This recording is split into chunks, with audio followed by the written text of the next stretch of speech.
Bueno, pues sean todos, todas, todes bienvenidos a este club de lectura de El Capital. Eh, Estamos regresando a nuestras actividades cotidianas, a nuestro programa normal de actividades, porque si ustedes no lo saben todavía, tuvimos un periodo de descanso para la Semana Santa y luego un periodo donde nos dimos un descanso de leer a Marx para leer a otro filósofo materialista histórico que es Walter Benjamin, famoso miembro de la temprana escuela de Frankfurt, junto con Adorno, Horkheimer, Marcuse y otros filósofos, que desarrolló un pensamiento muy interesante que intenta compaginar el materialismo histórico con la estética, el análisis de la cultura y la teología. Entonces, si ustedes están interesados en ello, pueden ir a ver las sesiones que están en el YouTube del Club de Lectura de Walter Benjamin. Y el día de hoy, como les digo, regresaremos a las actividades normales de nuestra lectura de Karl Marx. Y hubo un problema con el enlace. Tuve que enviar el enlace de nuevo a los compañeros, entonces apenas están llegando los que nos van a acompañar el día de hoy, pero les voy contando que el día de hoy vamos a leer, o más bien vamos a hacer un pequeño repaso.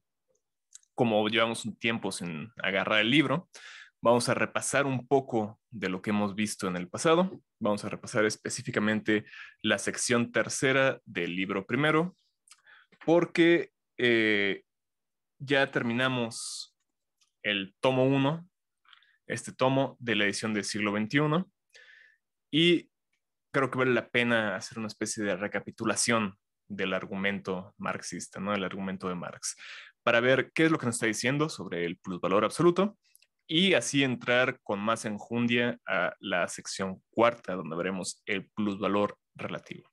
Entonces les voy a empezar a compartir la pantalla.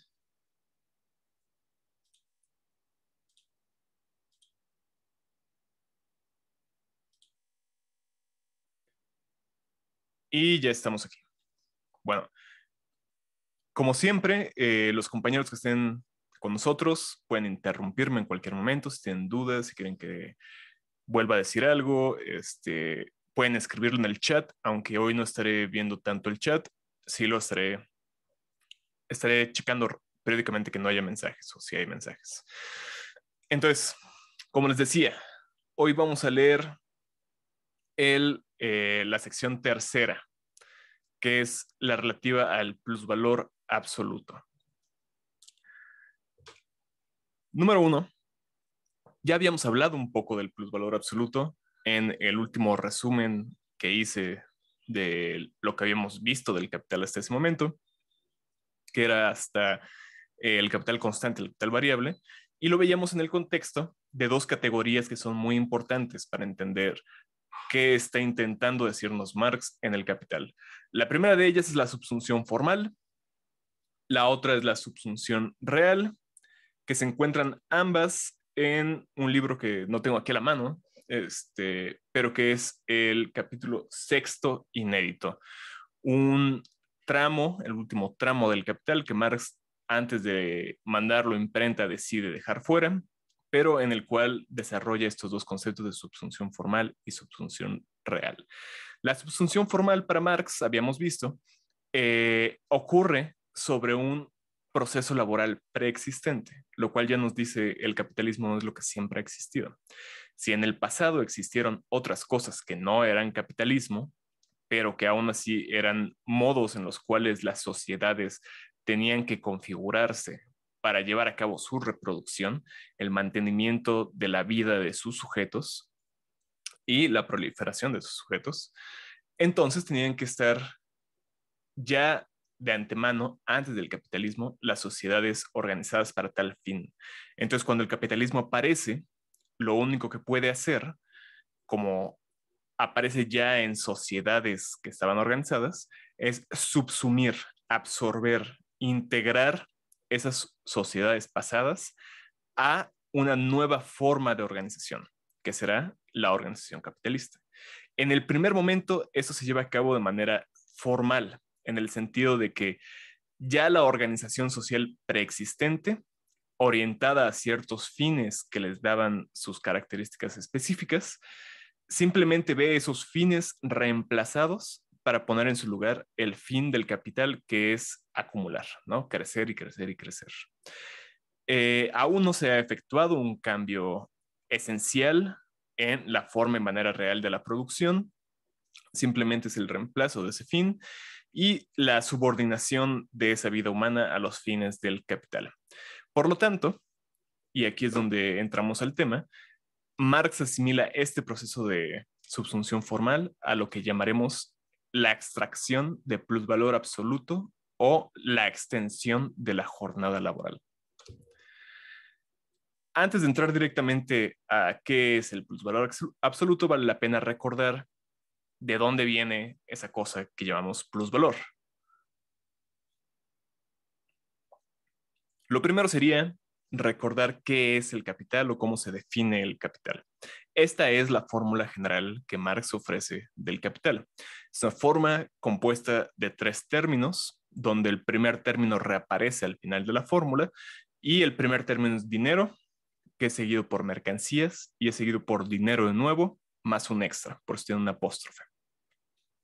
El movimiento que describe esta fórmula es el de el motivo y la finalidad es el valor de cambio en sí mismo, el dinero, que como hemos visto, y ustedes pueden ver nuestro resumen de la primera sección del Capital, bueno, las primeras 2.5 secciones del Capital, o nuestros capítulos acerca del capítulo del dinero. El dinero es justamente la autonomización de este carácter de capital, digo, de valor de cambio que está dentro de la mercancía. Entonces, lo que estamos viendo aquí en la fórmula es simplemente el cambio de una porción dineraria por cierta mercancía o cierto grupo de mercancías y luego el cambio de esas mercancías por dinero extra. Al final, ese dinero extra es lo que nos va a interesar, es lo que le interesa al capital. Esa es su finalidad y es un aumento de valor o valorización, del cual además carece de medida, es decir, que no tiene límite, no se va a saciar en ningún momento, simplemente va a seguir creciendo y creciendo. Marx nos dice, el movimiento en el que agrega plusvalor, ese capital, es en efecto su propio movimiento y su valorización, por tanto, autovalorización. Ha obtenido la cualidad oculta de agregar valor porque es valor. Pare crías vivientes o cuando menos pone huevos de oro. Nuestra pregunta tendría que ser entonces, si al final de la cadena tenemos un plus de valor, aquí está ¿no? en chiquito la fórmula, ¿de dónde sale ese plus de valor? Esa es la pregunta que Marx intenta responder. Y la forma en que la responde es, número 1, diciendo, el capitalista o el ideólogo del capitalismo, aquella persona que simplemente reproduce el sentido común proveniente de la base económica en la cual nos desarrollamos, nos diría, pues viene de la circulación de mercancías, del hecho de que el capitalista compre mercancías, las ponga a funcionar, tenga un producto y al final ese producto lo venda por encima del valor que le costó las mercancías iniciales. Sin embargo, eso no resuelve nada, porque en el mercado lo único que sucede es que los valores cambian de manos, pasan de un lugar a otro. Si simplemente es un movimiento de traslación, ¿dónde está el crecimiento? El movimiento de crecimiento no se encuentra en la circulación, dice Marx. Si no está en la circulación, ¿dónde se encuentra? La respuesta que va a dar Marx, la respuesta que vamos a analizar el día de hoy, es en el proceso inmediato de producción. Esta compra inicial de mercancías va a servirle al capitalista para desarrollar 2 procesos simultáneos, el proceso de trabajo y el proceso de valorización, al final del cual ese extra de valor ya va a estar explicado. Ahora, estos 2 esferas de la producción, esto sería lo que llamaríamos el proceso global de producción, es decir, la totalidad del proceso en el cual el capital llega a ser capital, se dividen en circulación y en proceso inmediato de producción. Como ya les decía, la circulación es el intercambio de mercancías, el proceso inmediato de producción es donde se está trabajando. La circulación corresponde al libro segundo de El Capital. Aquí tengo el libro segundo en la edición de Wenceslao Roses. El proceso inmediato de producción corresponde al libro primero. Aquí está el libro primero. Y la unión de los dos corresponde al libro tercero de El Capital. Entonces, si lo que nos va a interesar a nosotros es la producción, es porque vamos a estar analizando el libro primero. La circulación la verá Marx hasta el libro segundo y el conjunto de los dos, ya cuando el fenómeno se presenta en la superficie económica, se ve en el libro tercero. Entonces, nada más para que tengamos claro en dónde estamos parados en la lectura de la obra. Entonces ya, el proceso inmediato de producción, ¿no? Comienza, como les decía, con el proceso de trabajo. El proceso de trabajo es metabolismo entre hombre y naturaleza. Es el proceso mediante el cual el ser humano va al mundo natural para encontrar las cosas de las cuales carece. El ser humano no llega, como sabemos todos nosotros, con ya todo lo que necesita para vivir. No llega con vestido, no llega con casa, no llega con comida. Todo eso lo tiene que procurar. Y la forma en que lo procura es extrayendo esas cosas de la naturaleza. Y si no las encuentra ya formadas en la naturaleza, las tiene que transformar él y darles forma humana, una forma que pueda aprovechar. Ahí es donde entra el metabolismo entre hombre y naturaleza, porque el ser humano toma cosas de la naturaleza, los transforma y en cierta medida también regresa a la naturaleza algo, ¿no? Es además un proceso fundamental de la vida humana, porque si todos necesitamos cosas para vivir y nadie tiene las cosas de entrada que necesita para vivir, siempre vamos a tener que buscarlas fuera de nosotros, en la naturaleza, y luego entonces siempre vamos a estar en diálogo con ese cúmulo de cosas o ese ente o como lo queramos ver, que es lo natural o la naturaleza.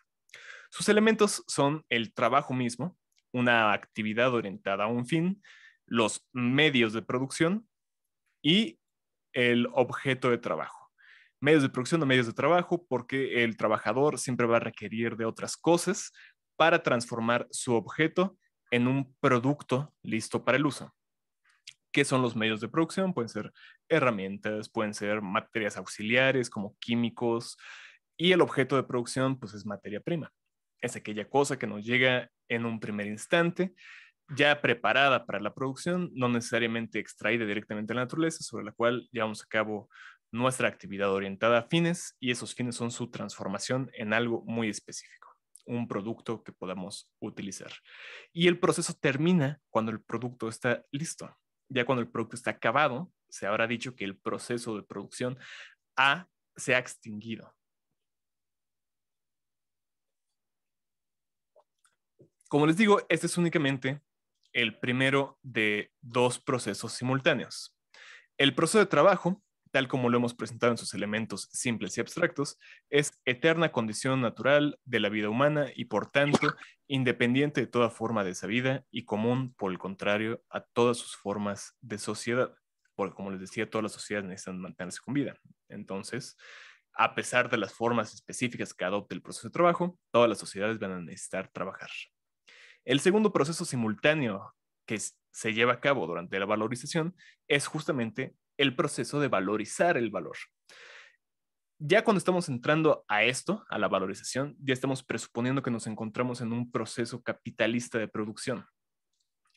Ya no es los procesos que pudieron haber existido en la Atenas antigua o en el mundo feudal, sino específicamente el que vivimos hasta nuestros días, hasta el día de hoy. ¿Cuál es la diferencia respecto al proceso de producción? El esquema es el mismo. Visualmente lo he representado de la misma forma para recalcar que son básicamente la misma cosa, son simultáneos. La diferencia es que los elementos que están involucrados han sufrido una variación esencial. Lo que antes era trabajo, ahora va a ser fuerza de trabajo.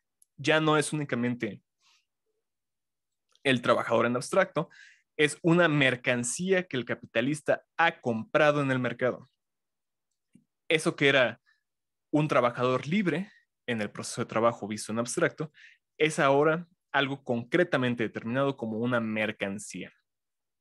Los medios de producción siguen siendo básicamente medios de producción, pero son también cosas que el capitalista ha comprado, igual que el objeto. El objeto es también otra mercancía comprada en el mercado. Todo esto, todo el primer extremo, serán mercancías compradas.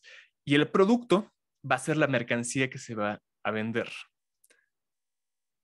Ahora, el proceso de trabajo conserva los valores de los medios de producción en el producto. Aquí les puse estas flechitas y aquí para que pareciera que es un proceso que está llevándose a cabo algo, pero para señalar que si el trabajo proyecta su actividad sobre un objeto, estos medios de producción van a pasar en cierta medida al interior del objeto y al final van a ser parte de él, porque el trabajo no solamente transforma, sino que en el transformar las cosas hace que los valores que antes estaban en esos medios de producción pasen al objeto, en tanto ese objeto va a ser transformado en un producto acabado. Solo el tiempo de trabajo socialmente necesario crea valor nuevo. Aquí es un error que generalmente se comete cuando se hacen lecturas simplificantes de la teoría de Marx. No es cualquier trabajo el que crea valor, es trabajo socialmente necesario. Luego entonces, cuando decimos socialmente necesario, nos referimos a que hay una necesidad social, hay un nicho social que requiere cubrir necesidades a partir de ciertas cosas que tienen que ser producidas y al mismo tiempo hay todo un despliegue de actividad llevado a cabo por varios trabajos independientes, varias, digámoslo así, ramas competitivas, diferentes empresas en competencia que están intentando cubrir esa necesidad todos al mismo tiempo. Y por lo tanto se hace un promedio de esos trabajos, de esos tiempos que se requieren para cubrir esas necesidades. Solamente en ese contexto, en el contexto de una sociedad y de una necesidad social, es que se crea valor. De lo contrario, si alguien simplemente está martillando pedazos de plástico, esos pedazos de plástico, aunque el martillo y el martillar hayan tomado tiempo y esfuerzo, no van a contar como valor. Ahora, el valor de la fuerza de trabajo no es igual al valor que se valoriza. Y esta diferencia, esta distinción es lo fundamental el día de hoy. Dice el Marx, el hecho de que sea necesaria media jornada laboral para mantenerlo vivo durante 24 horas en modo alguno impide al obrero trabajar durante una jornada laboral completa. ¿A qué nos referimos aquí? En media jornada laboral, pongamos, repone el valor de la fuerza de trabajo y en ese sentido le proporciona valor suficiente en forma de salario al trabajador para que compre en el mercado aquellas cosas que le eran necesarias, pero de las cuales no dispone. Ya decíamos que las personas no llegamos perfectamente equipadas al mundo, sino que necesitamos procurarnos nuestros medios de supervivencia, medios de vida. En el capitalismo no tenemos forma de nosotros producir nuestros propios medios de vida, porque estamos muy ocupados trabajando para alguien más. Entonces, ese trabajo que hacemos para alguien más tiene que ser remunerado en la forma de salario para que después nosotros compremos algo que alguien más haya hecho o que igual y nosotros hicimos, pero que que no nos perteneció, que no se quedó con nosotros, porque nosotros, nuestro tiempo de trabajo, nuestra ocupación, fue igualmente una mercancía comprada. Luego entonces el producto que nosotros hicimos va a pasar a manos de alguien más. Entonces, si en media jornada laboral yo ya desquité mi propia vida, ¿qué estoy haciendo el resto de la jornada? Aquí en este diagrama lo puse de manera sucinta, pero básicamente aquí tenemos la duración de una jornada laboral en la cual se produce un producto. Al final, el producto, digamos, sería la suma de estas tres barras, ya está hecho. Y pueden poner ahí el producto que quieran. Un libro, esta taza, un celular, el micrófono con el cual estoy haciendo esta transmisión o lo que gusten. Pero durante esa jornada laboral, durante ese proceso de trabajo y proceso de valorización, el producto adquirió valor. ¿Cuál es el valor de ese producto? ¿O qué lo compone? Número uno, el valor de los medios de producción que utilizamos para producirlo. Ese es un valor que fue conservado por el trabajo. Entonces simplemente fue transferido de los medios de producción al producto. A eso le vamos a llamar capital constante, porque ese valor no cambia. Cuando nos llega a las manos el medio de producción, tiene un valor y ese valor pasa al producto en la actividad. Simplemente no hay una transformación de valor ahí, hay un tránsito.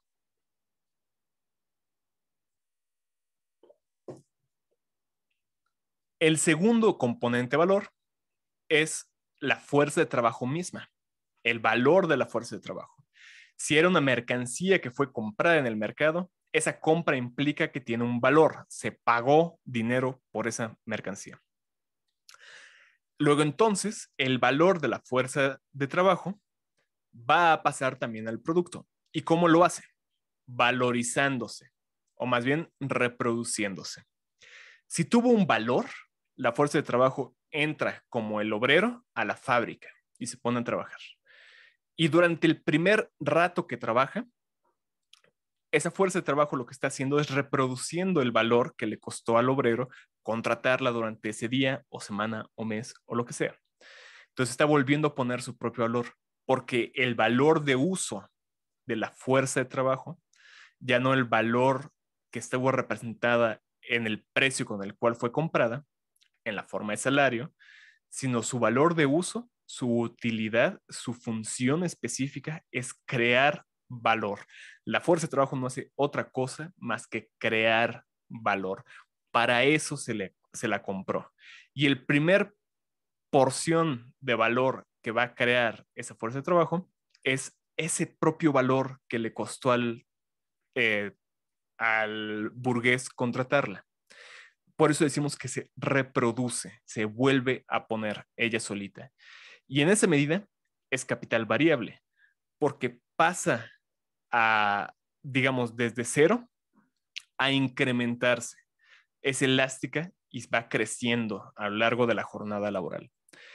Y el último componente de valor que va a entrar en el producto es el plus valor, valor extra que no estaba contabilizado en el costo de los medios de producción y la fuerza de trabajo que le costaron al capitalista, las compró en el mercado, las puso a trabajar y al final del día, ese producto que fue realizado por el trabajo tiene un extra de valor, que era lo que estábamos persiguiendo. Ese plusvalor es valor valorizado, porque estos valores que estaban antes, el valor de los medios de producción, de la fuerza de trabajo, se pusieron a trabajar y crearon más valor. Entonces el valor se valoriza a sí mismo. Y este plusvalor representa el cambio en el capital variable. De una suma determinada de valor pasó a una cosa que se va extendiendo durante la jornada hasta llegar a un extra que no estaba contemplado en su valor de mercado, en su costo de mercado. Ahora, ese plusvalor, lo que aparece como una diferencia de dinero, D con apóstrofe, al final de nuestra fórmula general del capital, en el intercambio es durante la producción una diferencia de valor en el capital variable. Si decíamos que los medios de producción son capital constante y el capital variable es la fuerza de trabajo, esa diferencia que estaba en el dinero, en la fórmula general, va a ser un cambio en ese capital variable. Si cambiamos de dinero por una mercancía y esa suma dineraria es igual a una cantidad de cualquiera de dinero, entonces esa suma dineraria va a ser igual a capital constante y capital variable, que fue por lo cual intercambiamos el dinero. Si el dinero más un agregado es igual a esa suma dineraria más una diferencia de dinero, Entonces, la diferencia de dinero será igual al capital constante, que no cambia, más el valor del capital variable y un extra, una diferencia en ese capital variable, porque es el que cambia. Luego, entonces, es una diferencia de capital constante, aquella suma extra de dinero que estábamos rastreando. Esta diferencia de valor, delta B, es el plusvalor o plusvalía, producto específico de la producción capitalista. Es aquello que la producción capitalista busca hacer. No es el único producto, o más bien no es la única forma que el producto adquiere en la producción capitalista, pero es la cosa que el capital busca hacer, plus valor. Mediante la compra de fuerza de trabajo, el capitalista ha incorporado la actividad laboral misma como fermento vivo a los elementos muertos que componen el producto y que también le pertenecen. El dinero se ha transformado en capital. De algo que era una suma dineraria muerta, se ha puesto a andar y ha creado de sí algo nuevo. Hay una actividad que le viene de sí misma que la ha hecho multiplicarse, extenderse o agrandarse. Ahora, esto es ya propiamente lo que trata, o más bien cosas nuevas que no habíamos visto en el resumen anterior.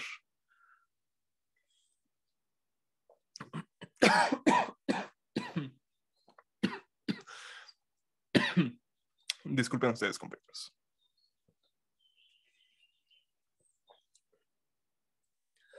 Esta es la tasa del plusvalor. Vamos a ver. Iván Gómez pone en el chat: ¿hay alguna relación entre el trabajo socialmente necesario y el llamado trabajo productivo? Sí.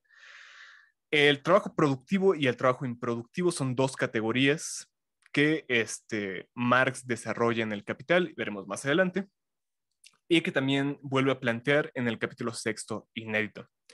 El trabajo productivo, ahorita no lo tengo muy fresco, no le crean a todo lo que voy a decir en este momento, pero el trabajo productivo es aquel trabajo que, como parte del proceso de producción capitalista, termina produciendo plusvalor.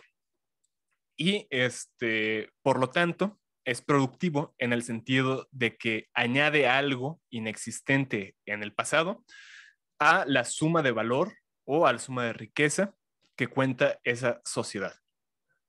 Trabajo improductivo sería cualquier trabajo que no termina añadiendo plusvalor. El trabajo socialmente necesario sería ese trabajo que tiene como resultado la producción de valores. Ese valor puede ser simplemente un valor igual al ya existente en la sociedad de antemano, o puede ser un extra. Si es un extra, es trabajo productivo. Si es si termina en tablas, digamos, si queda igual la suma total de valor en la sociedad, entonces puede ser trabajo improductivo. Pero solamente si es trabajo socialmente necesario en ese sentido, ¿no? Cualquier otra forma de trabajo que no crea valores, trabajo cotidiano, digamos, trabajo que se lleva a cabo, por ejemplo, en la escuela, pongan ustedes, ¿no? Tal vez en la escuela llevamos a cabo trabajo, pero no hay una creación de valor tal cual, pongámoslo así, o no es obvio dónde esté la creación de valor en el trabajo que hacemos en la escuela, pero eso ya no será trabajo socialmente necesario, y propiamente trabajo improductivo tampoco. Es un poco contraintuitivo, pero tengamos en cuenta que las categorías de trabajo productivo e improductivo están en el contexto de la producción capitalista. Más o menos por ahí está la cosa. Si hay otra pregunta, Iván, o si no aclaré muy bien las cosas, tú dime, no hay ningún problema. Entonces, la tasa del plusvalor. La tasa del plusvalor, y lo que estaremos analizando ahorita, es el grado de la explotación de la fuerza de trabajo. Si sabemos que la función del capitalismo es explotarnos para sacar este plusvalor, sacarnos el jugo, sacarnos la mérula del hueso, Entonces, ¿cuál es el grado en el cual se explota ese trabajo? Pues bueno, si tenemos un capital adelantado, que primero era dinero y que ahora llamaremos C, capital adelantado, que después del proceso de producción pasa a ser dinero extra, que es igual a C con extra. Esta segunda D debería tener una apóstrofe, ahí se me fue. Pero si tenemos un capital final extra, entonces ese capital final estará formado de nuevo de tres elementos: el capital constante, el capital variable y el plusvalor, que era esa diferencia de valor que habíamos visto en el apartado anterior, ¿no? Esta diferencia de valor ahora la llamamos plusvalor y es el tercer elemento que compone el valor del producto, como habíamos visto. La proporción que guarda P, el plusvalor, respecto a B, el capital variable, es decir, la proporción en la que B se ha valorizado, es la tasa del plusvalor y se expresa como P sobre B. Tan fácil como eso. Ahora, nada más para que tengamos un poquito más clara la cosa. Si un valor de capital variable es de 50 y el plusvalor que se extrae al ponerlo a trabajar es de 50, la tasa de plusvalor será de 100%, 50 sobre 50. Si el valor del capital variable es 50 y el plusvalor es de 75, la tasa de plusvalor será 150. Vean cómo crece ese plusvalor por encima y más allá de los 50 unidades de valor iniciales. Y si el valor del capital variable es 50 y del plusvalor 25, la tasa de plusvalor será únicamente del 50%. Aquí vemos como es un cachito respecto al capital variable que está abajo. Otra forma de expresar la misma relación, la de la tasa de plusvalor o la de la proporción entre capital del plusvalor y el capital variable, es en términos del trabajo que representan ese plusvalor y ese capital variable. El plusvalor representa plus trabajo y el capital variable, trabajo necesario. Ahora veremos qué son estas dos cosas. Pero dice Marx que luego entonces la tasa del plusvalor es la expresión exacta del grado de explotación de la fuerza de trabajo por el capital o del obrero por el capitalista en términos de trabajo. Ahora, ¿qué es el trabajo necesario? Es la parte de la jornada laboral en la que la fuerza de trabajo reproduce su valor. Ya veíamos que las mercancías tienen que tener trabajo socialmente necesario para ser mercancías y por tanto tener valores. Aquí estamos hablando de tiempo de trabajo necesario. Es una terminología muy similar y Marx mismo dice, estas dos cosas son iguales, pero tengamos en mente que son distintas. Parte de la jornada laboral en la que la fuerza de trabajo reproduce su valor.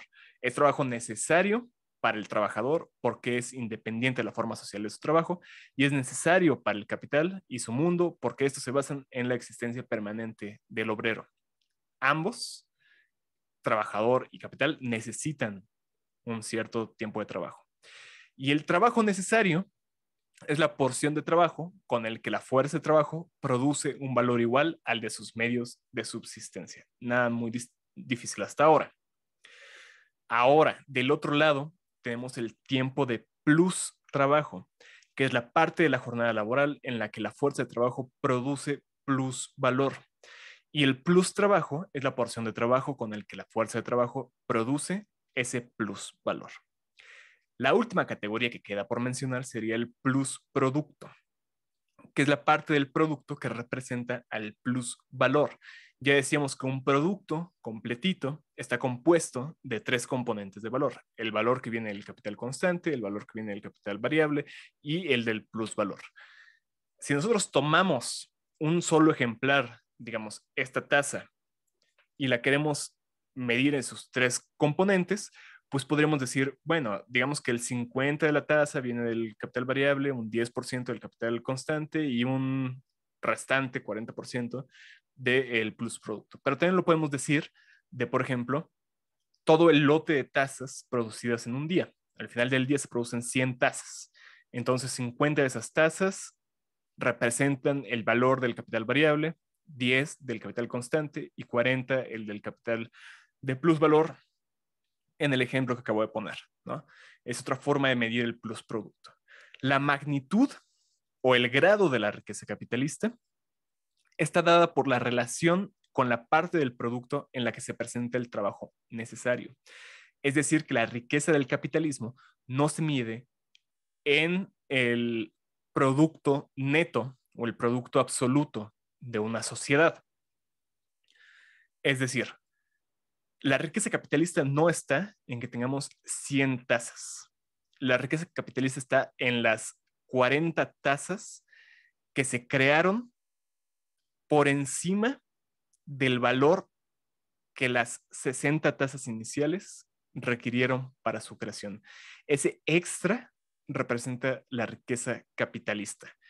Y es riqueza capitalista porque es una riqueza que se añade sobre cosas ya existentes. Ese crecimiento, eso que no era posible más que valorizando el trabajo, es lo que hace propiamente capitalista a la riqueza. Y de nuevo, el mismo esquema, nada más para que lo tengamos muy claro. La jornada laboral es esta extensión, ¿no? Que está representada por el tiempo necesario para producir un producto, que puede ser un elemento o puede ser un grupo de elementos, pero que representan el producto final de la jornada. El tiempo de trabajo necesario fue aquel en el cual se reprodujo el valor del capital variable, pero al mismo tiempo, porque es indisociable uno de otro, hubo un tránsito de valor del capital constante a la totalidad del producto. Y eso fue trabajo necesario. No había de otra, sino el trabajador se muere de hambre. El resto de la jornada laboral fue tiempo de plus trabajo en el cual se produjo plusvalor. Y ese plusvalor fue hecho con plus trabajo. Trabajo que ya no era necesario para el obrero, ni necesario para el capital, sino era una condición para que el capital se mantuviera creciendo, para que sirviera su función. Para comprender el plusvalor es necesario concebirlo como mero coágulo de tiempo de plus trabajo, dice Marx. Plus trabajo objetivado. Es solo la forma en que se expolia ese plus trabajo al productor directo, al trabajador, lo que distingue las formaciones económico-sociales.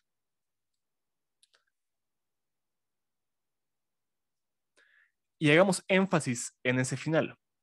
Es solo la forma en que se expolia ese plus valor, ese plus trabajo, al productor directo, al trabajador, lo que distingue las formaciones económico-sociales. La forma en que vamos a distinguir de las formaciones económico-sociales previas al capitalismo, del capitalismo, es la forma en que se expolia ese plus trabajo.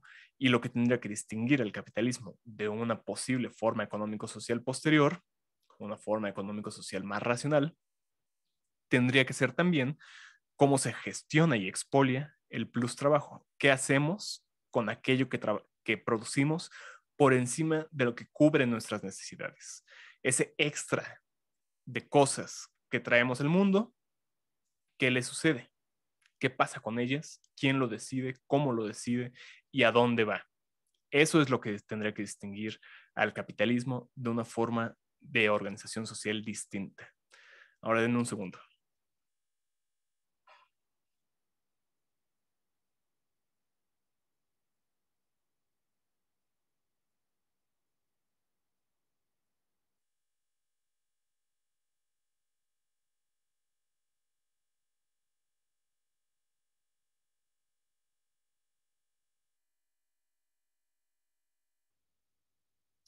Ok, ya está. Sin embargo, veníamos hablando de la jornada laboral. ¿Cuáles son sus límites? ¿Qué nos dice cuánto tiene que durar una jornada laboral? ¿Cuánto tiempo tenemos que estar enfrente de la computadora llenando hojas de Excel? La duración de la jornada es determinable, pero en sí y para sí es indeterminada. Podemos saber cuánto dura la jornada, pero no hay nada que nos diga de entrada cuánto tenga que durar la jornada. Esta varía entre dos clases de límites. De entrada, no podemos delimitar un límite mínimo porque pues no hay un mínimo del cual tengamos que trabajar, ¿no? Podemos trabajar bien poquito, podemos trabajar un chingo, pero no podemos saber si eso es mínimamente suficiente. Hay varios factores ahí involucrados. Marx explica de manera más detallada esto, pero dejémoslo ahí. El límite máximo está determinado por dos cosas. De un lado, la barrera física de la fuerza de trabajo, cuánto puede trabajar una persona antes de morirse, básicamente, y las barreras morales de cada sociedad, las leyes y costumbres de una cultura, de un grupo humano, que dicen, ya es demasiado, ya más que esto es grotesco. Ahí está jugándose el límite máximo. El capital, sin embargo, no se contenta con esto. Siempre va a buscar la manera de destruir esos límites, de sobrepasar esas barreras. La relación de compra-venta de la fuerza de trabajo implica el confrontamiento de dos derechos contrapuestos. De un lado, el derecho del comprador, que es el burgués, el capitalista, que exige extraer toda la utilidad posible del valor de uso adquirido, la fuerza de trabajo.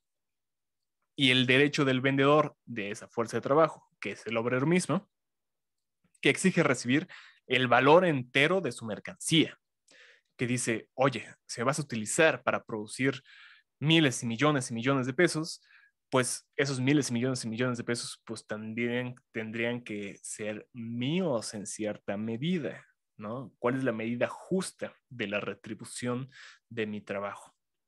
Se entabla por eso una lucha de clases por los límites de la jornada laboral, una lucha entre la clase que conforman los capitalistas y la clase que conforman los obreros.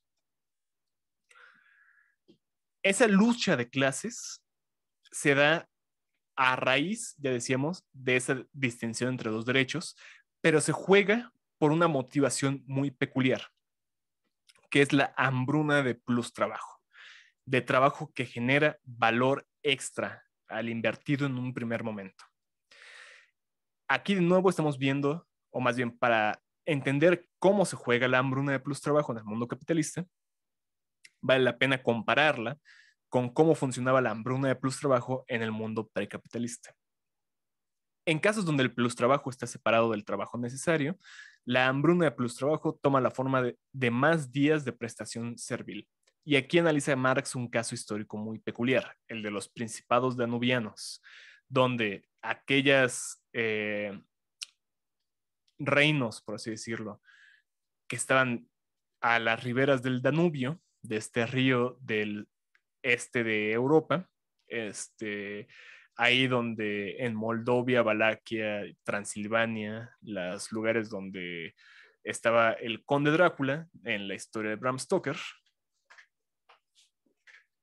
que aquí está el libro, y del cual platicamos tanto en la sesión dedicada a esta porción del Capital. Ahí la forma de relación social que existía era la del señor y el siervo. El señor de los principados danubianos era llamado un Sheleki o en ese momento se me fue la palabra precisa que nombraba a la relación social que revestían esas personas. Pero al otro lado teníamos al siervo de la gleba, una persona que tenía que prestar servidumbre personal a este señor, príncipe danubiano. Y la forma en que lo hacía era trabajando una cierta cantidad de días en sus parcelas, las parcelas del siervo, que le servían para reponer su propia fuerza de trabajo, es decir, producir los bienes de subsistencia, los medios de vida que necesitaba para sí, aquello que le daba comida, vestida, bebida, etcétera, etcétera, etcétera. Eso lo hacía en sus parcelas. Y una porción extra de la semana tenía que trasladarse de su tierra a la tierra del Señor. Y en la tierra del Señor producía para el Señor. Entonces, La forma en que la hambruna de plus trabajo se expresaba en este tipo de sociedades era simplemente haciendo que el siervo trabajara más días en las parcelas del señor y menos días en su propio terreno. Y trabajara menos para sí y más para el señor, más para el conde. En el capitalismo, la misma hambruna se manifiesta como prolongación de la jornada laboral. Como el tiempo de trabajo necesario y el tiempo de plus trabajo se llevan a cabo en la misma jornada, al mismo tiempo, lo único que hay que hacer es extender la jornada laboral lo máximo posible para que el tiempo de plus trabajo se maximice también, llegue a su máximo. En los principados danubianos había una cosa llamada el Reglement Organique, que básicamente era una serie de legislaciones que le decían al señor cuánto podía afirmativamente, positivamente, explotar a sus siervos. Expresaba positivamente porque decía, tú haces tal cosa, tienes que hacer tal cosa, la hambruna de ese plus trabajo. En el mundo capitalista del siglo XIX, en la época de Marx, y es la misma forma en la que se expresa en la actualidad, las leyes fabriles inglesas expresaban negativamente como limitaciones coactivas la jornada laboral por parte del Estado. El Estado tuvo que entrar y decir, wow, wow, wow, wow, a ver, vamos a ver qué onda, ¿no? Tú capitalista no puedes matar de trabajo a tus trabajadores, tienes que ser medianamente humano, pero tampoco demasiado, no te preocupes. ¿Por qué sucedía? O más bien, ¿qué sucedía con esto?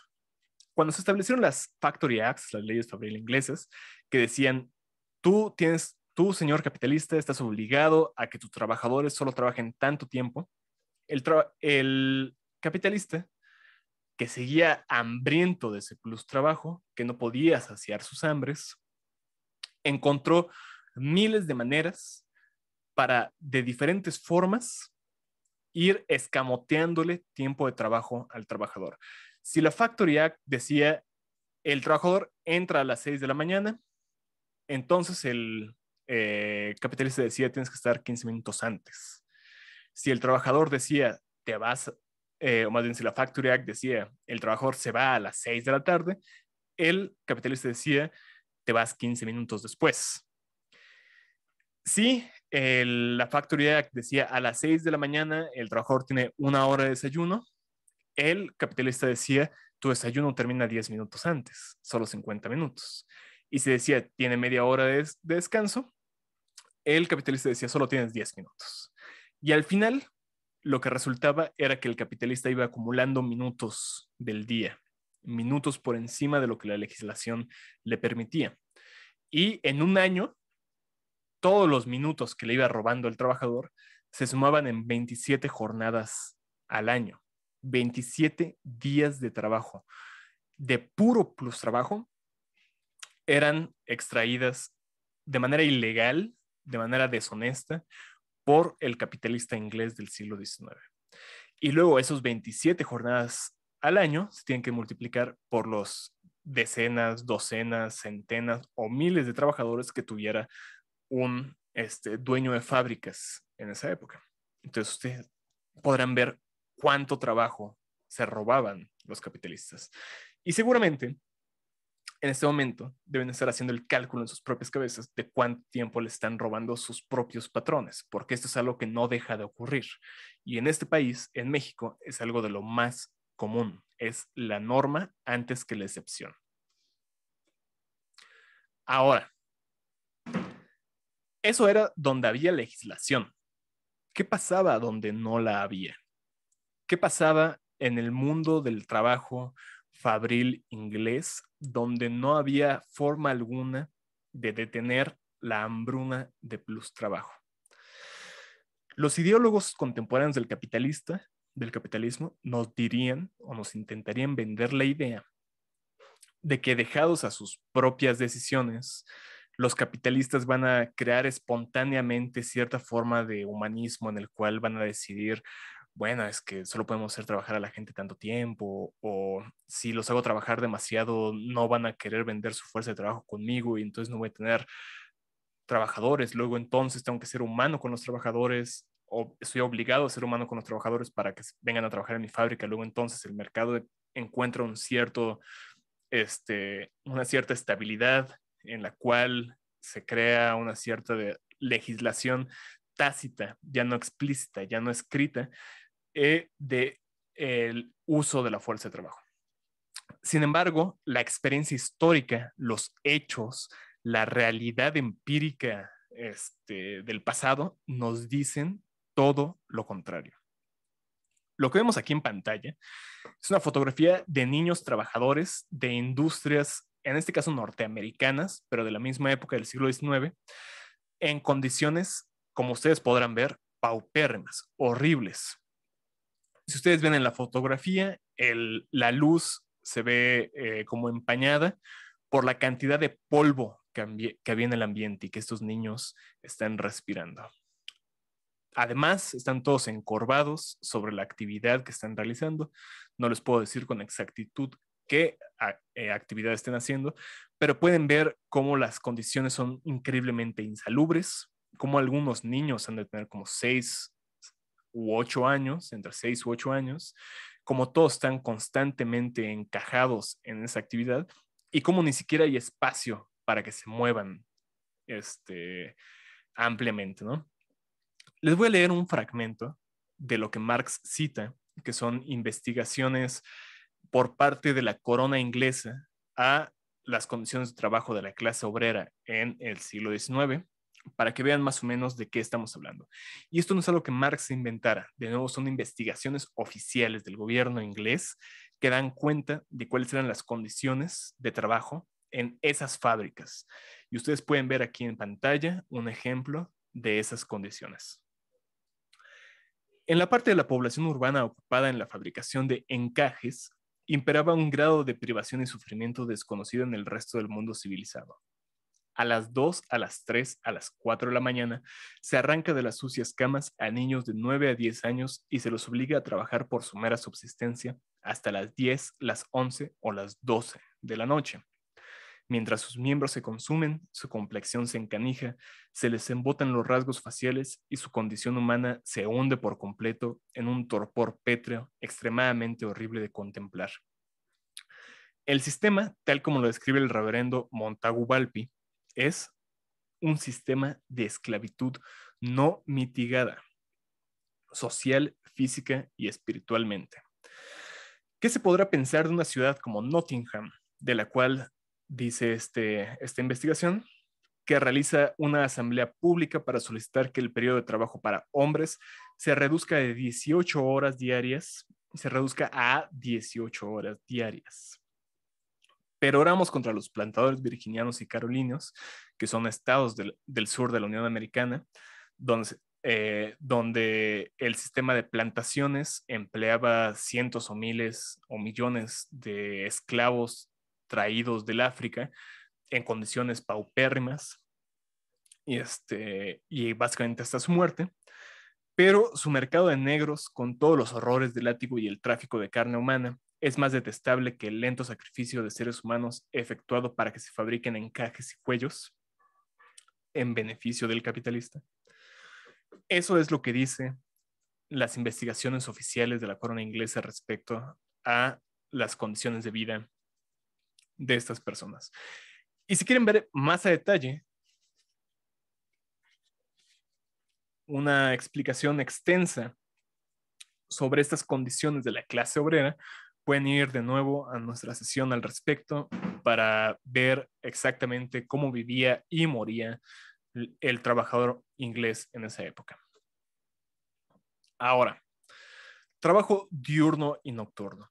Si el capital se mantiene inactivo, si el capital constante, las máquinas y medios de trabajo en general se mantienen inactivos, se incurre en pérdidas que pueden ser, de un lado, negativas, cuando los medios de producción representan un adelanto inútil, es decir, cuando no están produciendo plusvalor, y positivas, cuando es necesario un gasto para mantener los medios de producción en buenas condiciones.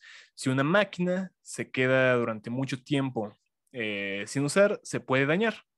Luego entonces, el capitalista tiene que hacer uso de aceites otras herramientas, cambiar esto u otro en la máquina para que no se eche a perder. Luego entonces hay pérdidas positivas en el desuso de esas máquinas. Esto lleva a instaurar un sistema de relevos, es decir, cierta porción de la fuerza de trabajo trabaja durante el día y cierta porción trabaja durante la noche.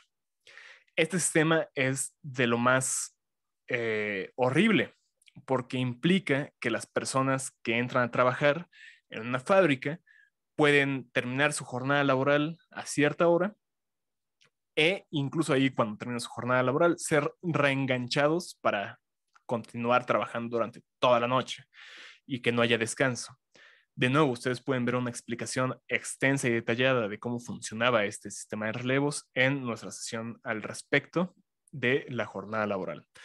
Pero esta forma de trabajo pues es extremadamente inhumana, pero como ustedes ven, está requerida por la misma lógica de la producción capitalista. El hecho de que los medios de trabajo, si no son utilizados, incurran en pérdidas. Y esa pérdida, pues obviamente se le presenta al capitalismo como la conciencia de su propia oportunidad perdida o de la posibilidad de ganancia.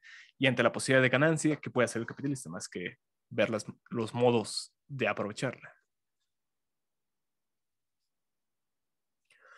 La prolongación de la jornada laboral hasta abarcar horas de la noche, dice Marx, mitiga apenas la sed vampiresca de sangre viva de trabajo.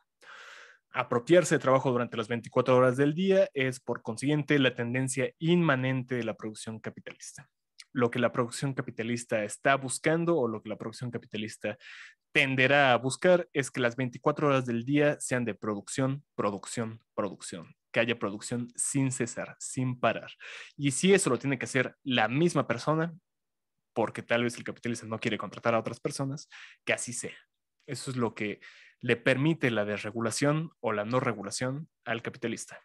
El poder encontrar, más bien, el no encontrar paro alguno para sus ambiciones. Sin embargo, la libre competencia impone las leyes inmanentes de la producción capitalista frente al capitalista individual como ley exterior coercitiva. Lo que en un primer momento es una tendencia inmanente del modo de producción, el que se maximice la ganancia, extendiendo la jornada laboral 24 horas, se le presenta al capitalista como la conciencia de que tiene que llevarlo a cabo, porque si no lo lleva a cabo él, alguien más lo va a estar llevando a cabo. Y si alguien más lo va a llevar a cabo, él va a perder.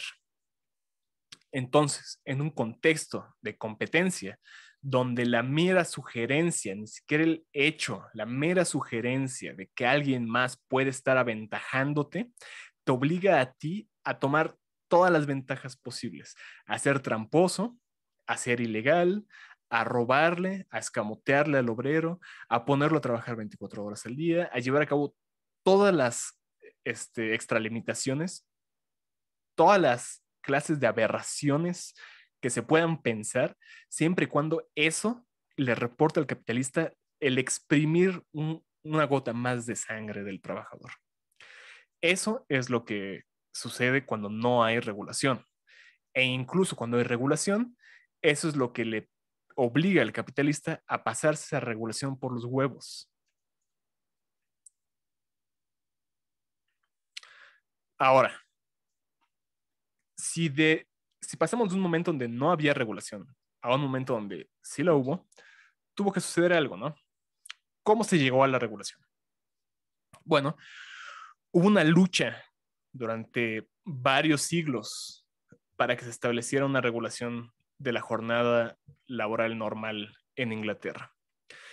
Pero esta lucha está dividida, o más bien la divide Marx, nos la presenta dividida en dos partes.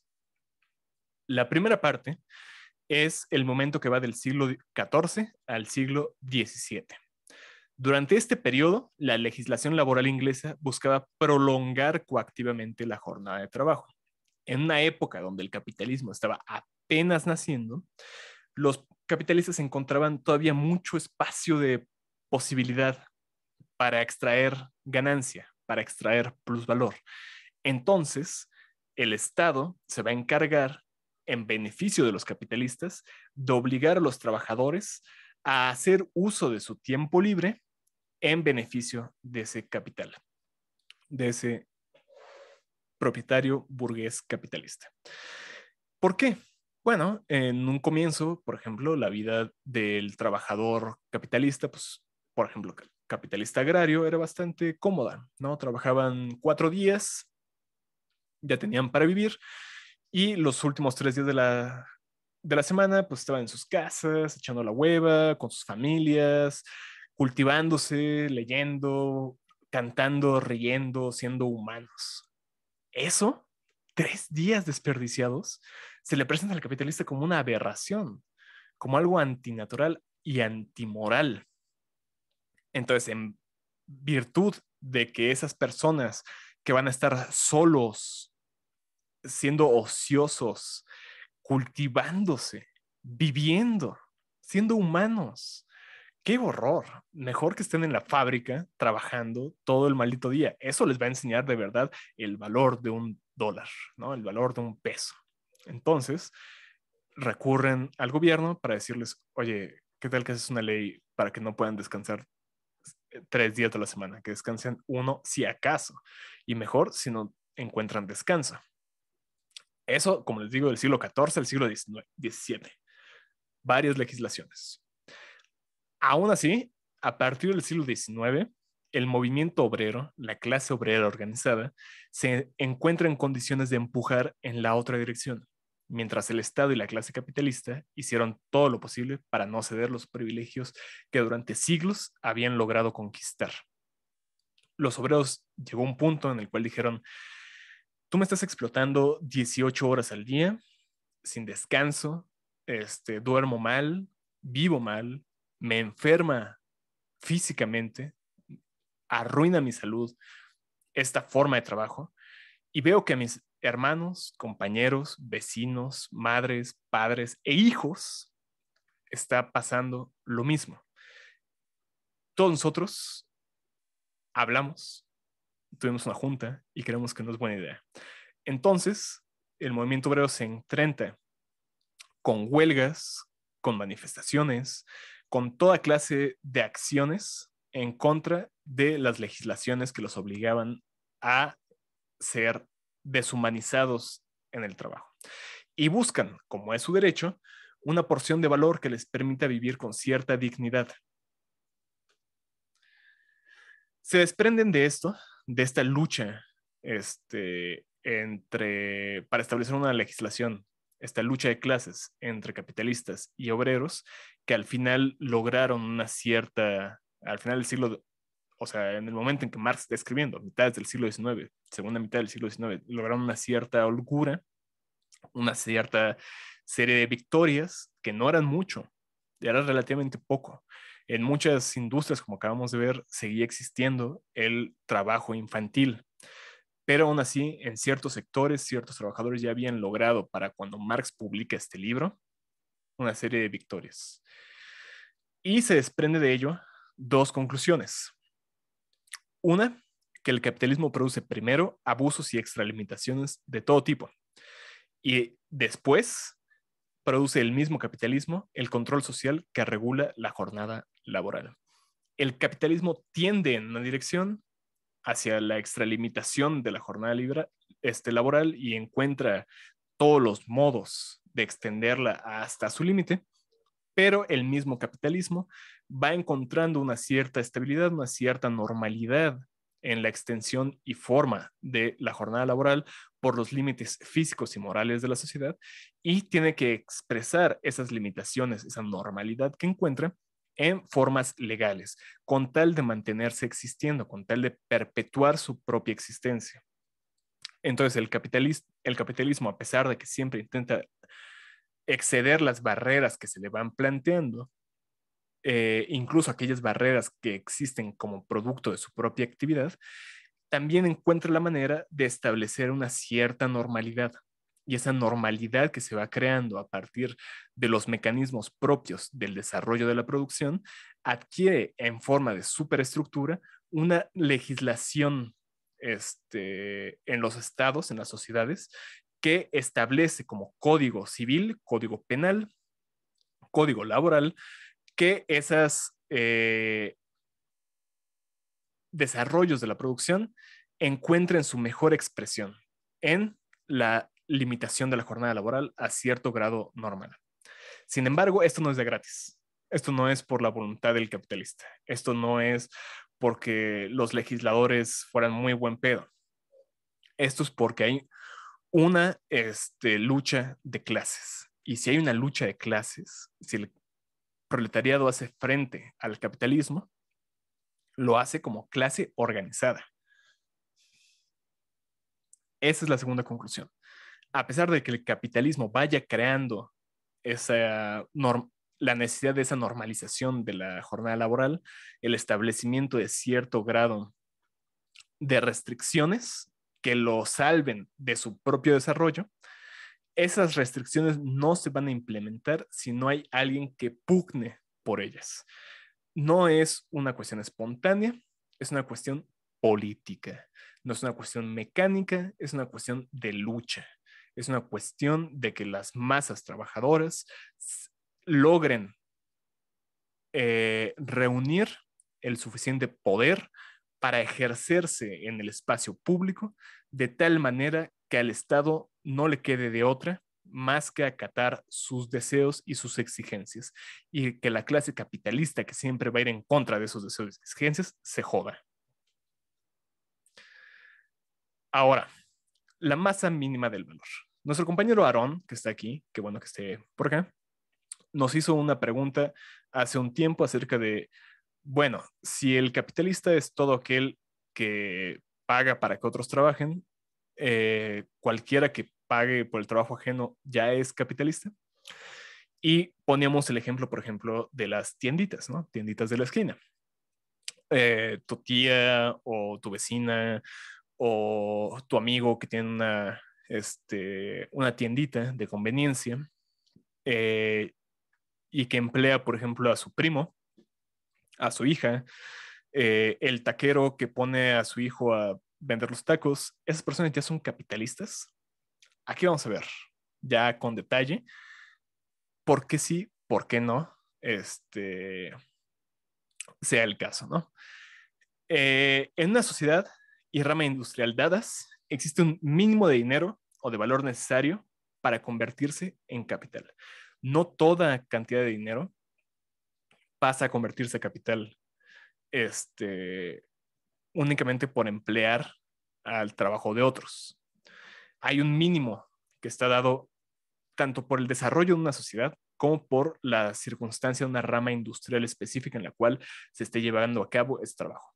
Por eso el trabajo socialmente necesario, ese trabajo que crea valor, sucede en el contexto de una sociedad primero y de ramas industriales segundo, en ya espacios donde hay competencia, espacios donde hay cierto grado de regularidad de los procesos productivos, ya ahí ocurre el trabajo socialmente necesario. Y si el pago por fuerza de trabajo no ocurre en esos contextos o no ocurre a la altura de esos contextos, no va a ser asimismo esa inversión de dinero capital, no se va a convertir en capital, no se va a capitalizar. El mínimo de capital variable, es decir, la inversión mínima en fuerza de trabajo, es el precio de costo de una fuerza de trabajo por un año. Al menos se tiene que poder pagar el trabajo de alguien más por un año. Y eso es así como el mínimo teórico absoluto, ¿no? Por un año y produciendo constantemente. A esto se suma el precio de costo de los medios de producción para la jornada laboral de cierta masa de obreros. Sin embargo, pues un solo trabajador no te va a ser muy redituable, que digamos, ¿no? Para realmente alcanzar una cierta masa de valor, una masa de plusvalor que te haga ser capitalista y por lo tanto reinvertir esa masa de plusvalor en más medios de trabajo y más fuerza de trabajo, vas a requerir una cantidad cierta de obreros que está dada de nuevo por los marcos sociales en los cuales está desempeñando tu actividad como capitalista. Así de simple. Ahora, ¿qué sucedía para entender más o menos un poco más concretamente esto, que es muy abstracto, o que está en cierto tono de abstracción, ¿qué sucedía en la Edad Media? El régimen gremial de la Edad Media restringía el número máximo de trabajadores movilizados por los maestros artesanos con tal de evitar su conversión en capitalistas. Esto ya también lo habíamos visto cuando expuse el tema de la subsunción formal y subsunción real. En el régimen gremial de trabajo artesano de las ciudades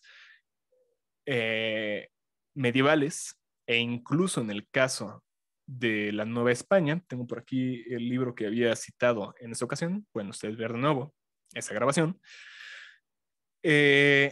las leyes que regulaban a los gremios y las leyes que los gremios producían para su propia actividad estipulaban que los maestros artesanos, aquellas personas que llegado a un grado de su formación y su reconocimiento por parte del resto del gremio les permitía poner su propio taller y contratar fuerza de trabajo, tener sus propias herramientas y hacer que otros trabajaran para ellos, los restringían a una cierta cantidad de gente en su taller. ¿Y eso con qué fin? ¿No sería más productivo mientras más gente empleamos? Por supuesto. Pero estas sociedades no estaban guiadas, como lo está el capitalismo, por el valor de cambio, sino estaban guiadas por el valor de uso, la calidad de los objetos y la formación como maestros de esos artesanos. Estos valores de uso eran los que creaban la forma de esta sociedad, las que les imprimían sus características específicas y concretas. El valor de cambio, que es el todo para la sociedad capitalista, no entraba aquí más que como una consideración paralela o secundaria. Sin embargo, con el paso del capitalismo, ese valor de cambio toma la primacía y el paso del capitalismo le permite a lo que antes era un maestro artesano emplear a una masa o un ejército de trabajadores suficientes como para convertirlo en capitalista. Aquí Marx hace una anotación muy interesante que quiero traer a colación. Marx ve en esto el cumplimiento o la confirmación de algo que Hegel llama el paso de la cantidad a la cualidad. El mero acumulación cuantitativa de algo hace que ese algo se transforme en una cosa distinta. Hegel pone el caso del paso del agua al hielo. El hielo, por ejemplo, va perdiendo, o más bien el agua, va perdiendo temperatura. Y a lo largo de un día, cae la noche y un estanque o algo similar va pasando de 10 grados a 9 grados, a 8 grados, a 7 grados, a 6 grados, y va haciendo un cambio cuantitativo en la temperatura que está contenida en esa agua. Llegado a 0 grados, el agua sigue en estado líquido. Se mantiene todavía en un estado de configuración de sus moléculas. A partir de 0 grados, el agua de repente y de inmediato, así de rápido, se transforma en hielo.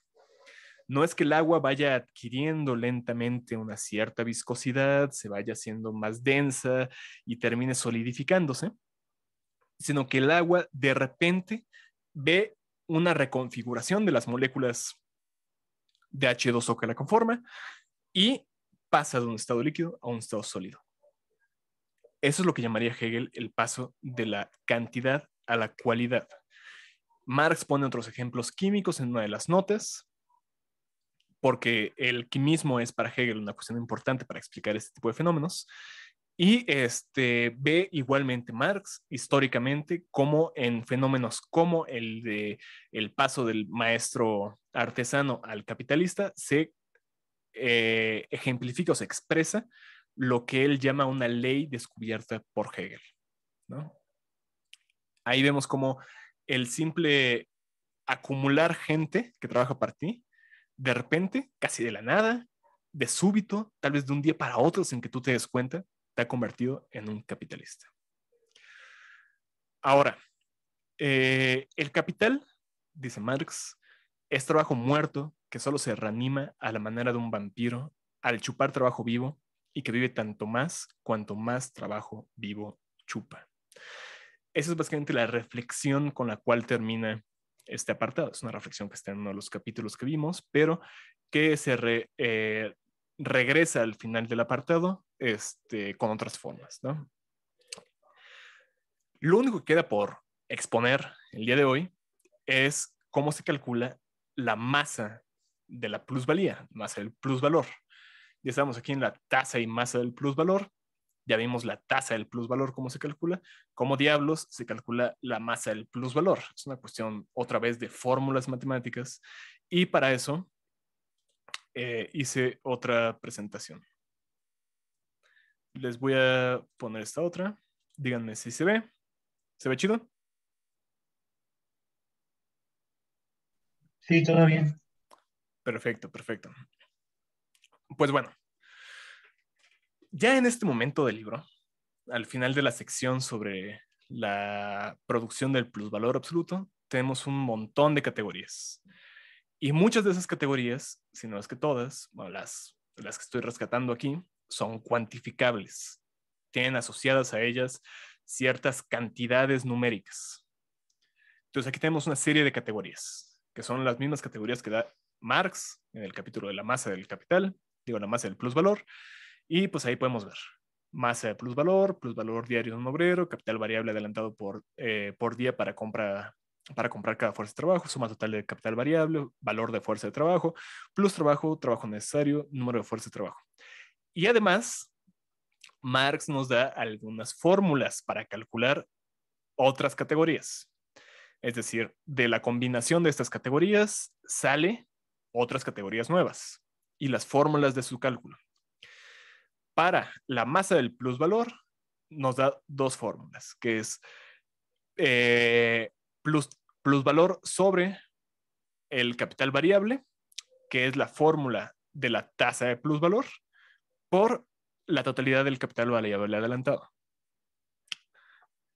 Igualmente, la masa del plusvalor es igual a el valor diario de una fuerza de trabajo por el tiempo de plus trabajo sobre el trabajo necesario, que equivale a el grado de explotación de la fuerza de trabajo por el número de fuerzas de trabajo movilizadas por un capital.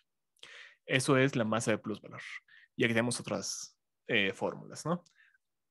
Ya sé que esto pues no es como que muy claro cuando lo leemos así nada más las fórmulas, no todos cachamos de entrada cómo funcionan las relaciones matemáticas que están funcionando aquí, que están en juego. Entonces hice unas tablitas para representarlo, ¿no? Ustedes ya saben que me gusta hacer lo más visual posible, entonces intenté que nuestra exposición del día de hoy tuviera un aspecto visual.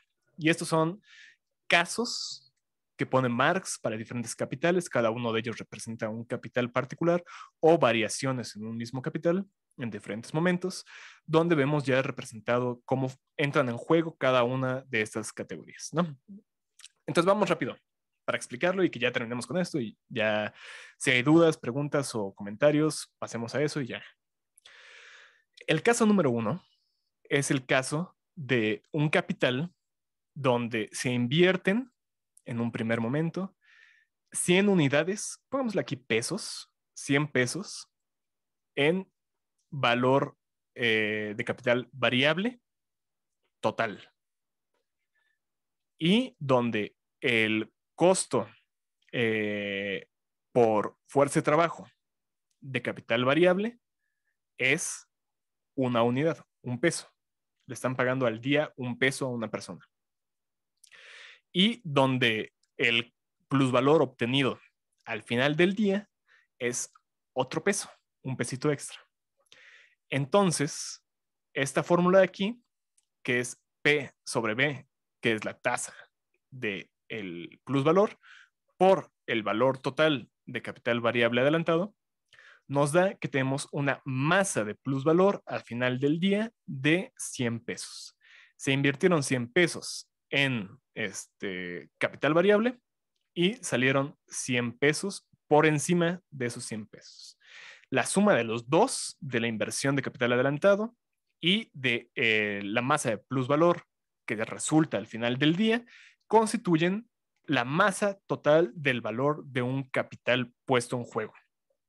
Entonces, el capitalista tiene 200 pesos a su nombre y va a poder reinvertir estos 100 pesos al segundo día en más capital variable y continuar así.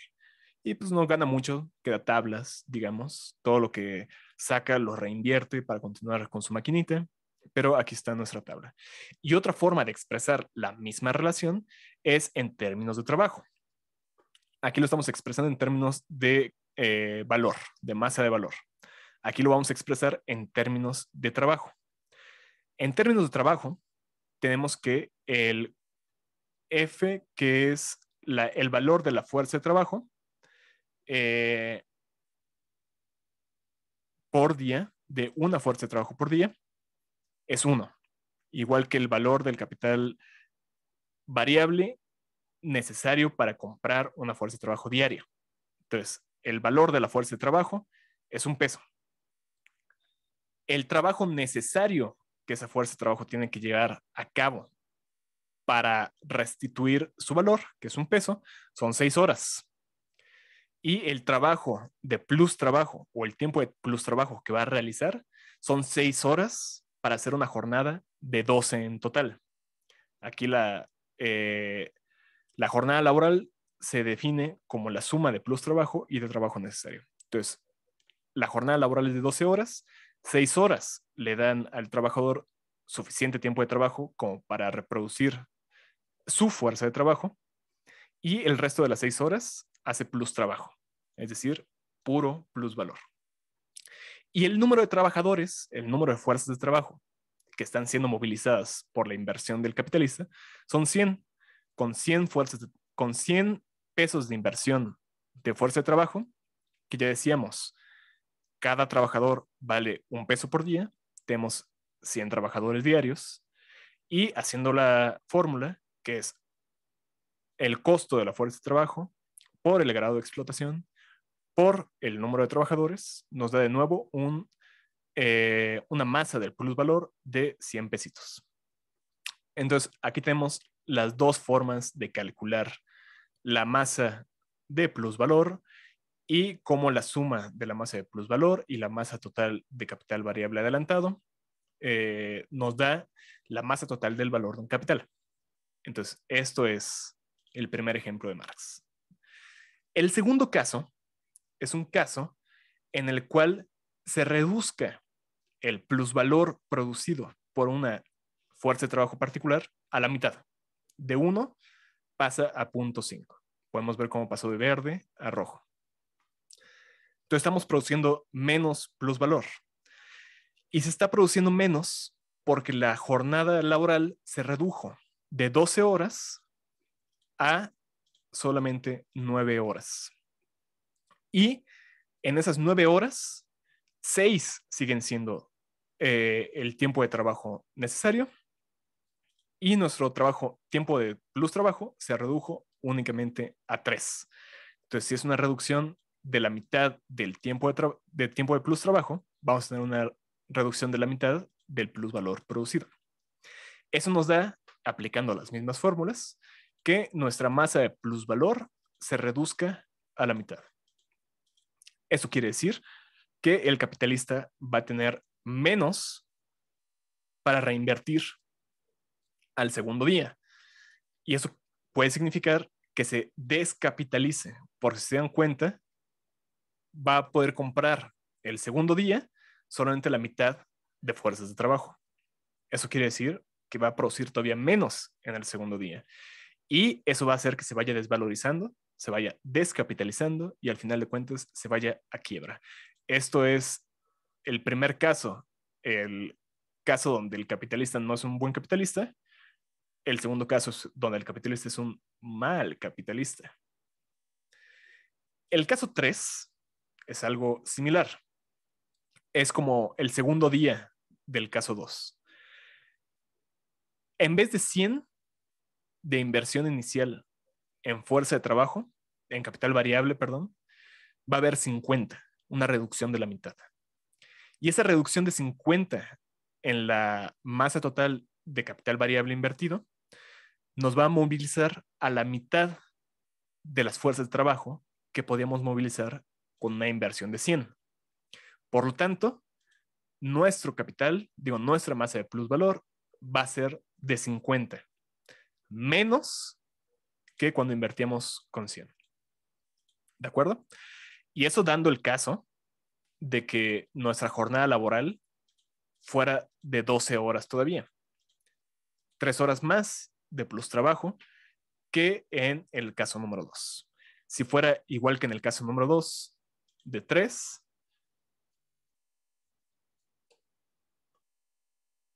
podemos ver cómo se redujo la masa de plusvalor a 25 y ahí ya estamos viendo una constante descapitalización de este capital y cómo se va a ir a quiebra muy pronto. Dejémoslo en el ejemplo que da Marx. Pablo, perdón. Dime. ¿Pudieras volver a subir a la explicación de qué significa cada letra? Claro. La P es el plusvalor producido por una fuerza de trabajo diaria.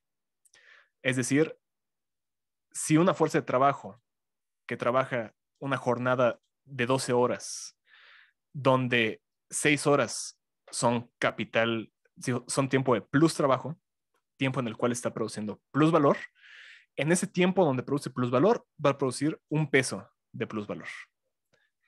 La B chiquita es el capital variable por fuerza de trabajo, lo que nos cuesta movilizar a una fuerza de trabajo diaria. La B mayúscula es la inversión total de capital variable por día. Invertimos 100 pesos de fuerza de trabajo y cada fuerza de trabajo cuesta 1. Luego entonces tenemos que vamos a movilizar 100 fuerzas de trabajo al día. Esa es la N chiquita. Y la F es el costo del trabajo de una fuerza de trabajo diaria.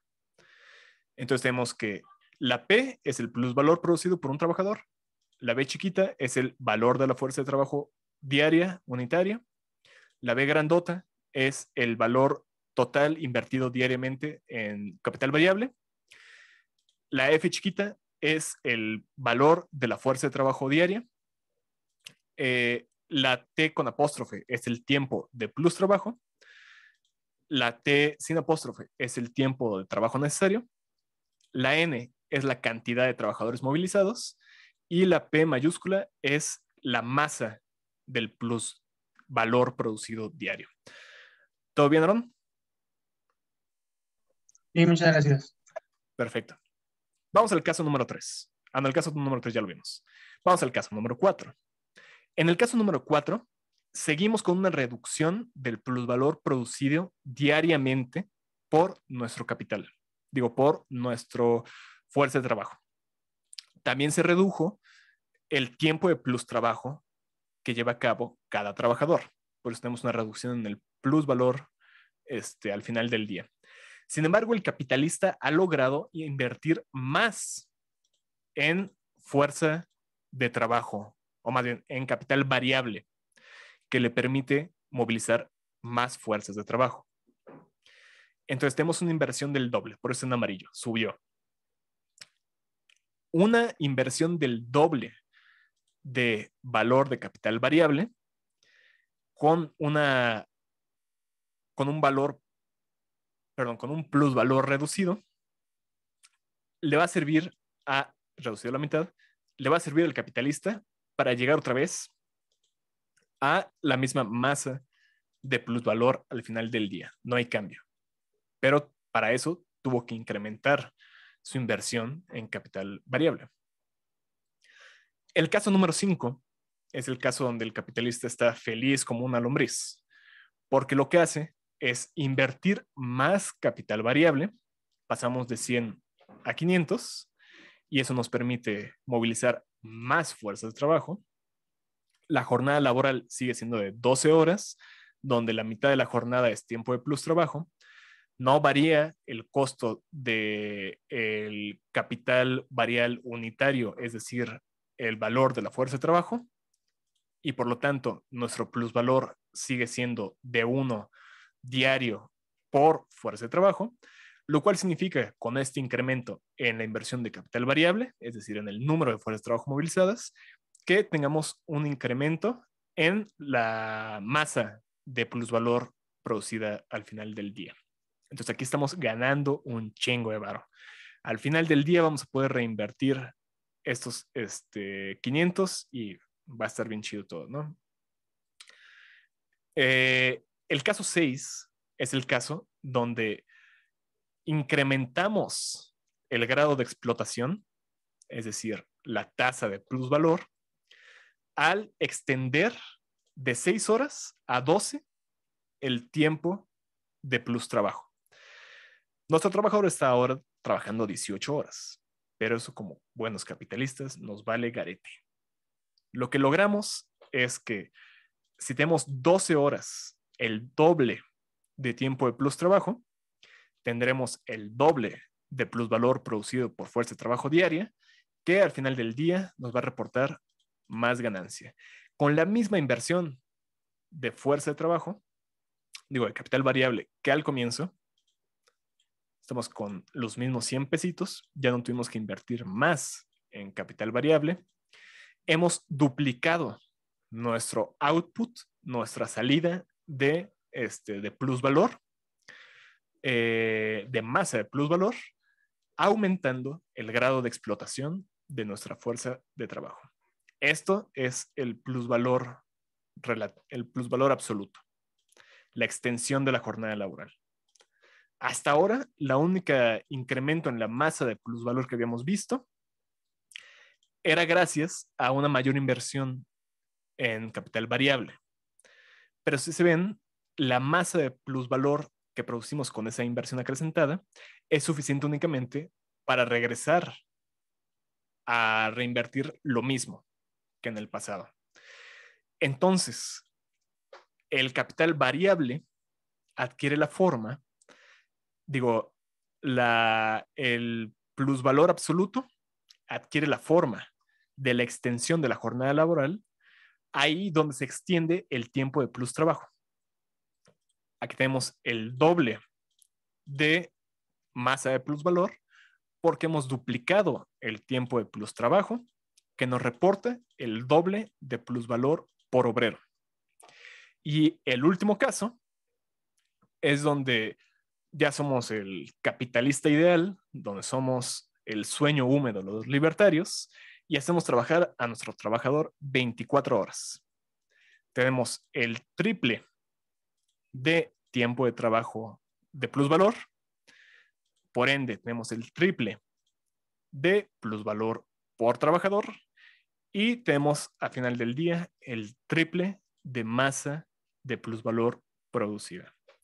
Obviamente aquí queda de fuera la inversión en capital variable, en capital constante. Eso lo veremos después. Pero en tanto que esto nos explica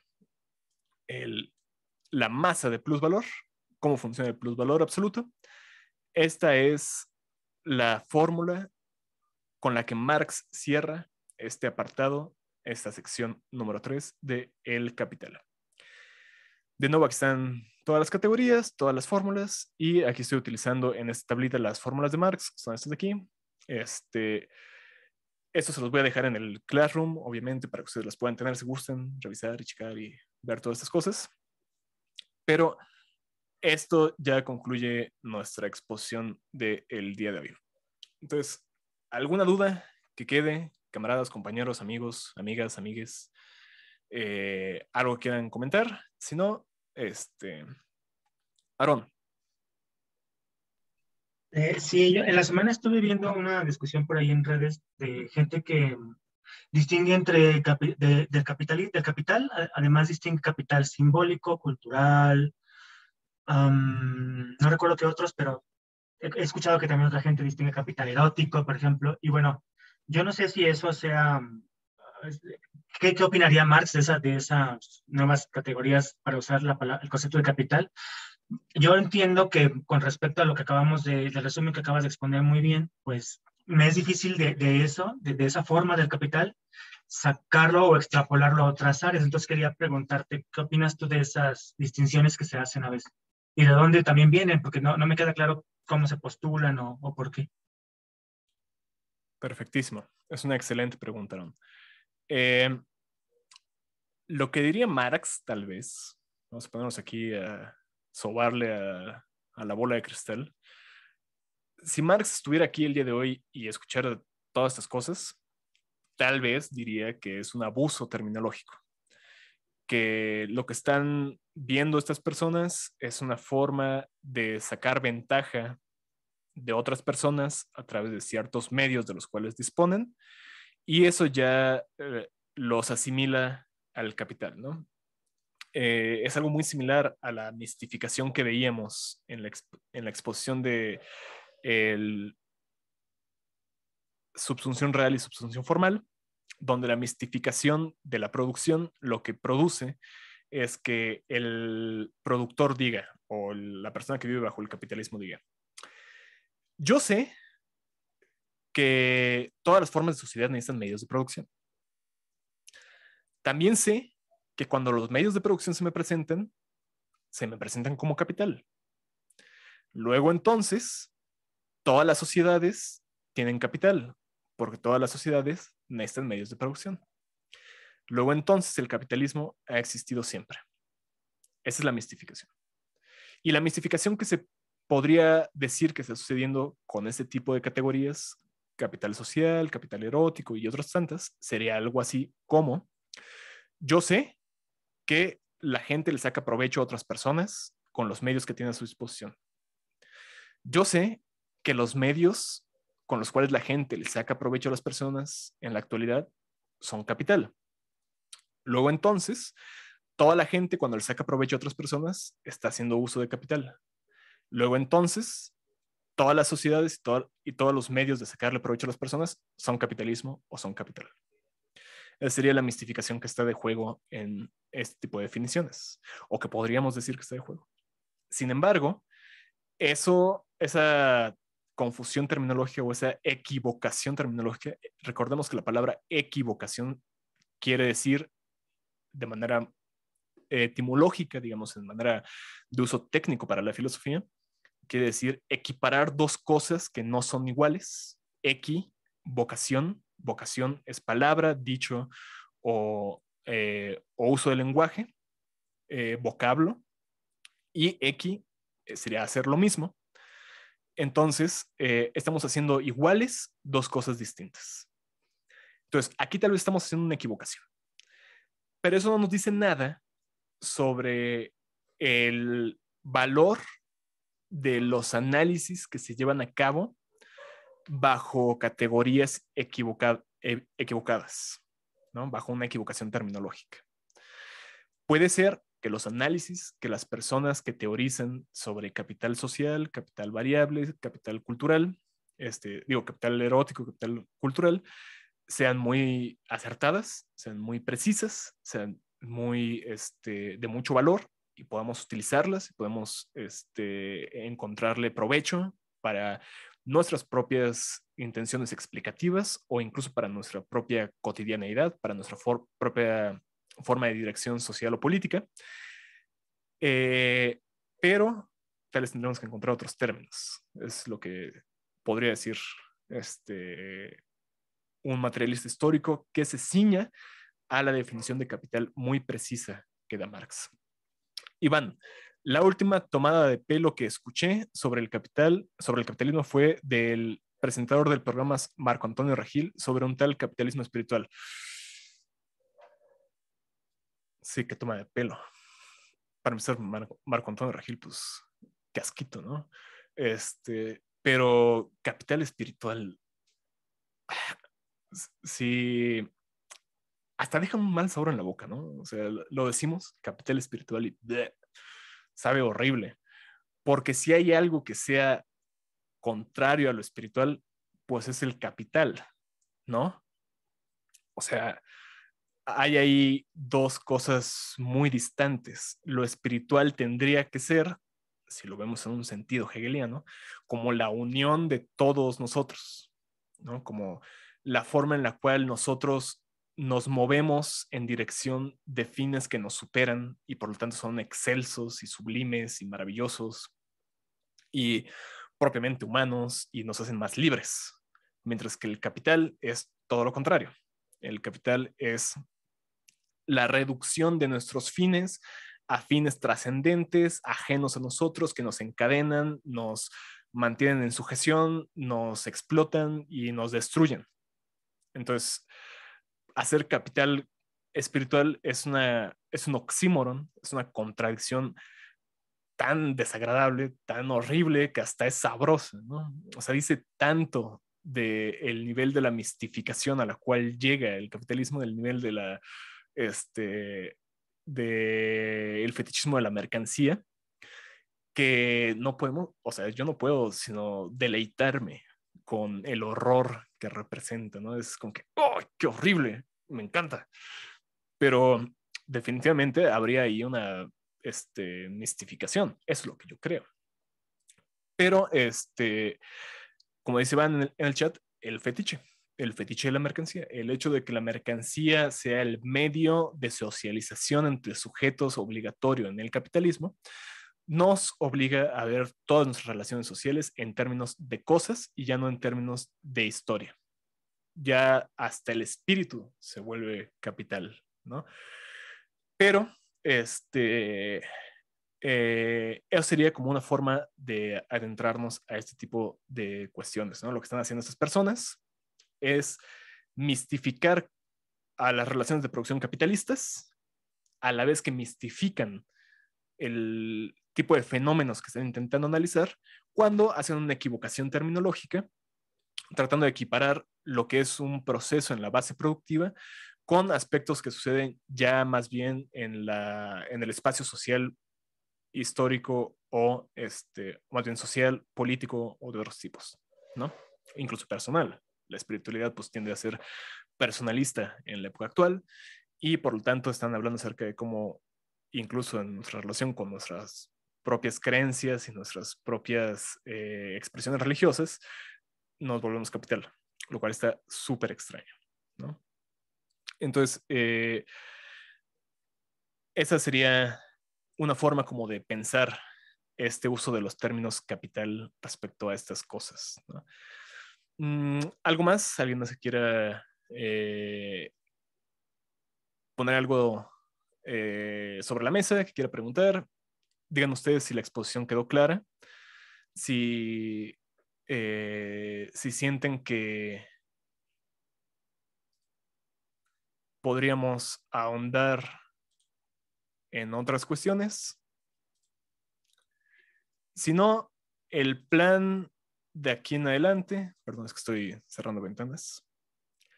El plan de aquí en adelante, déjenme agarrar el libro, la Biblia, sería leer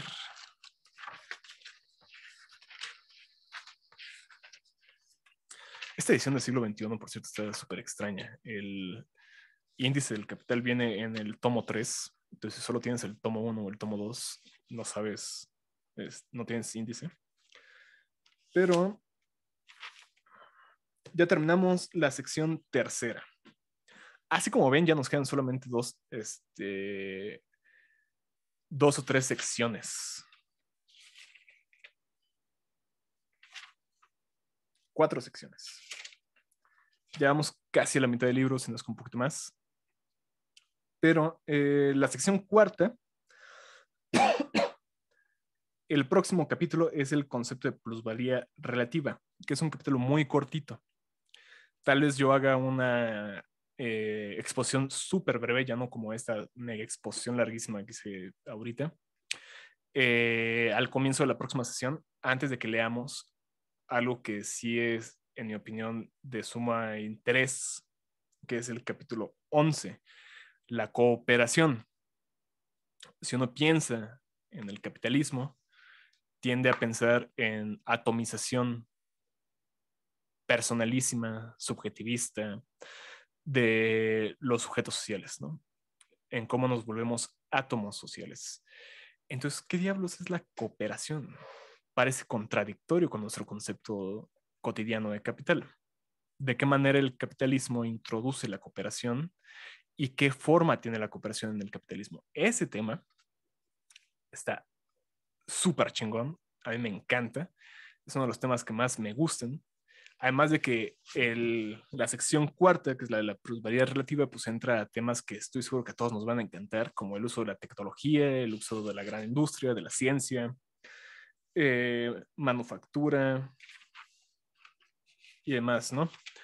Entonces, hay muchísimo para discutir en la sección cuarta.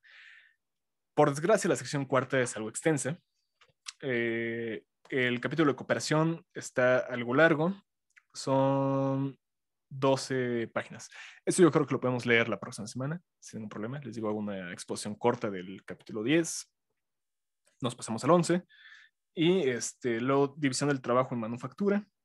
Ese está un poquito más largo. Entonces, tal vez nos echemos 2 sesiones con ese. Pero sería el plan para la próxima semana, compañeros, compañeras, compañeres. Entonces,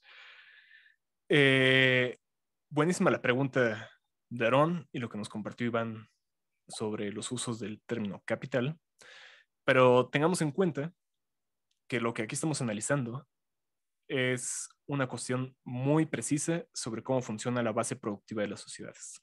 Si queremos hablar acerca de estos otros fenómenos, capital cultural, capital social, capital espiritual incluso,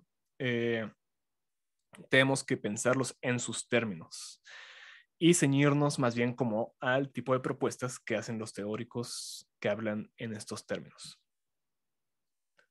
Sin embargo, sí valdría la pena, antes de ponernos pedantes y decir, no, lo que estás diciendo aquí no es propiamente capitalismo y hacer una crítica juiciosa, es decir, bien fundamentada, una crítica inmanente de este tipo de teorías, ¿no?